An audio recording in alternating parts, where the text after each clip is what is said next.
আসসালামু আলাইকুম ওয়া রাহমাতুল্লাহ।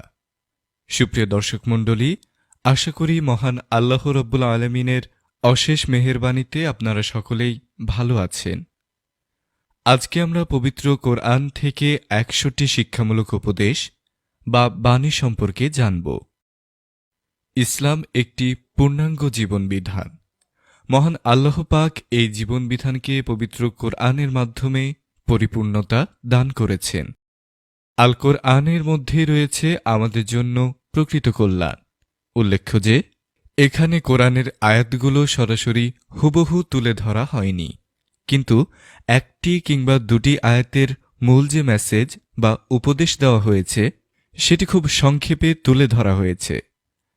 বিস্তারিত জানার জন্য পবিত্র কোরআনের মূল আয়াত ও ব্যাখ্যার জন্য ভালো কোনো তাফসির গ্রন্থ দেখার অনুরোধ করব। আসুন আমরা উপদেশগুলো জেনে নিই। ১. তোমরা সত্যকে মিথ্যার সাথে মিশ্রিত করো না এবং জেনে শুনে সত্য গোপন করো না। ২. সৎকার্য নিজে সম্পাদন করে তারপর সংশ্লিষ্ট বিষয়ে অন্যদের করতে বলো। ৩. পৃথিবীতে শান্তিভঙ্গ, বিবাদ, বিশৃঙ্খলা সৃষ্টি করো না। ৪. লোকজনকে মসজিদ যাওয়ার পথে বাধা সৃষ্টি করো না। ৫. কাউকে অন্ধভাবে অনুসরণ করো না। ৬. প্রতিশ্রুতি ভঙ্গ করো না। ৭. ঘুষ আদান প্রদানে লিপ্ত হইও না। ৮. সীমালঙ্ঘন করো না, কেননা আল্লাহ সীমালঙ্ঘনকারীকে পছন্দ করেন না। ৯. আল্লাহর রাস্তায় ব্যয় করো। ১০. এতিমদের রক্ষণাবেক্ষণ করো।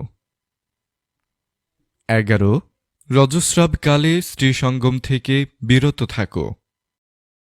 ১২. শিশু সন্তানকে পূর্ণ ২ বছর দুগ্ধপান করাও। ১৩. সদ্গুণ দেখে শাসক নির্বাচন করো। ১৪.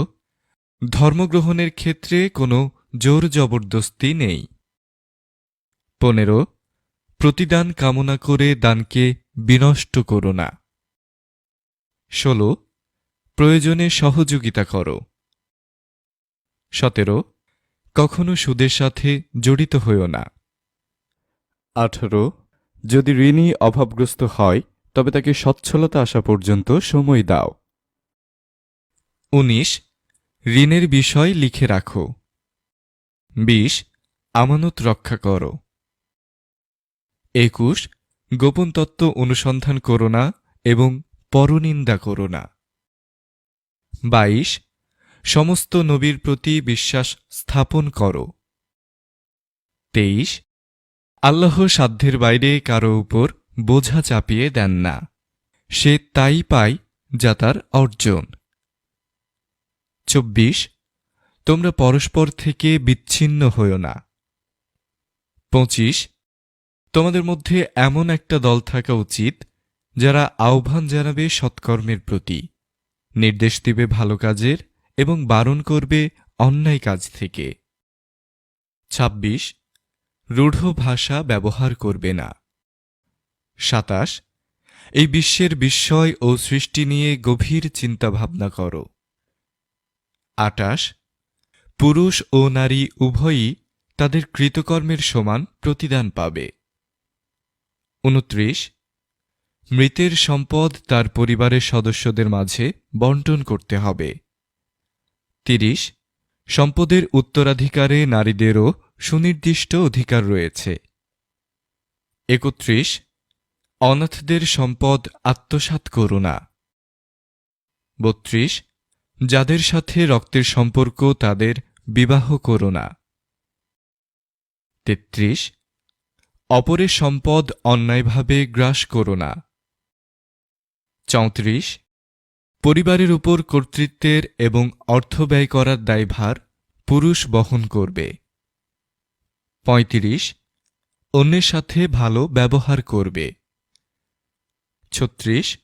কার্পণ্য করো না এবং অন্যকে কার্পণ্যের শিক্ষা দিও না। ৩৭. বিদ্বেষী হইও না।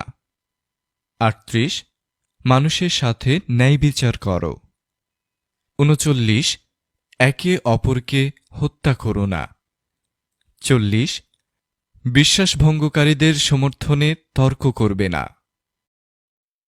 ৪১ ন্যায় বিচারের জন্য দৃঢ়ভাবে দাঁড়িয়ে যাও। ৪২ সৎকর্ম ও খোদাভীতিতে একে অন্যকে সাহায্য করো। ৪৩ পাপ ও সীমালঙ্ঘনের ব্যাপারে একে অন্যের সহায়তা করো না। ৪৪ মৃত প্রাণী, রক্ত, শূকরের মাংস ভক্ষণ থেকে দূরে থাকবে। ৪৫ ন্যায় বিচার করো। ৪৬ অপরাধীকে দৃষ্টান্তমূলক শাস্তি দাও। ৪৭ পাপ ও অবৈধ জিনিসের বিরুদ্ধে শ্রমব্যয় করো না। ৪৮ মাদকদ্রব্য বর্জন করো।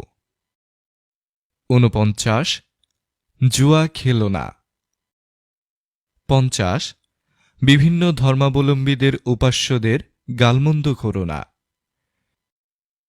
৫১ আধিক্য সত্যের মানদণ্ড নয়।